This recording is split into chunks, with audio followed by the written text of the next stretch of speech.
ધારાસભ્ય ચૈતર વસાવાને 3 દિવસના મળ્યા વચગાળાના જામીન 8, 9 અને 10 સપ્ટેમ્બર વિધાનસભામાં આપશે હાજરી. ગુજરાત વિધાનસભામાં ચોમાસું સત્ર ચાલતું હોય જેમાં 3 દિવસ હાજરી આપવા માટેની મંજૂરી માંગતા નામદાર કોર્ટે મંજૂરી આપી. ડેડિયાપાડા ખાતે પ્રાંત કચેરીમાં એટીવીટીની બેઠકમાં ડેડિયાપાડા તાલુકા પંચાયત પ્રમુખ સંજય વસાવા સાથે મારામારીની ઘટનાને લઈને ધારાસભ્ય ચૈતર વસાવા સામે પોલીસ ફરિયાદ થતાં છેલ્લા 35 દિવસથી તેઓ જેલમાં છે.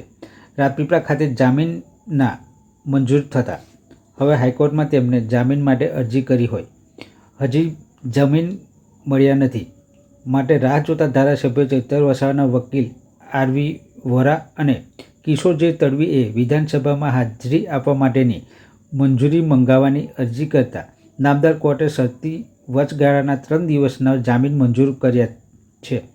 આગામી 8 સપ્ટેમ્બર સોમવારના રોજ 43 દિવસે બહાર આવશે અને વિધાનસભામાં હાજરી આપશે.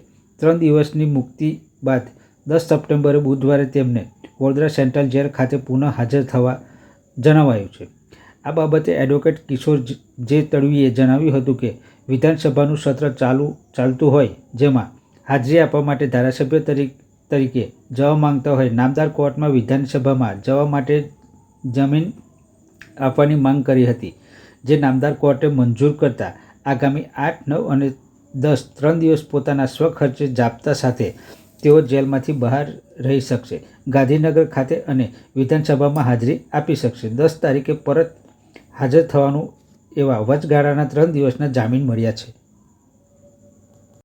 એમાં એવું છે કે નામદાર કોર્ટમાં અમે 10 તારીખે વિધાનસભાનું સત્ર 10 તારીખ સુધીનું છે, 8 થી 10 તારીખ સુધીનું. એના માટે અમે કામચલાઉ જામીન અરજી કરેલી હતી વોરા સાહેબ સાથે. હું જોઈન્ટમાં હતો અને તેમાં નામદાર કોર્ટે આજે એમની અંશત જામીન અરજી મંજૂર કરેલી છે. એમાં 8, 9 ને 10 3 દિવસ માટેની જામીન અરજી મંજૂર થયેલી છે.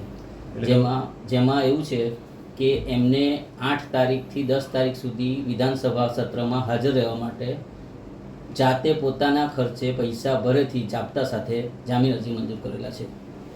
એટલે એમને દરરોજ જેલમાંથી વિધાનસભામાં જવાનું છે? ના, એવું નથી. 8 તારીખથી 10 તારીખ સુધી ગાંધીનગર જાપ્તા સાથે રોકાશે. 10 તારીખે પરત પાછા વડોદરા જેલમાં આવી જશે.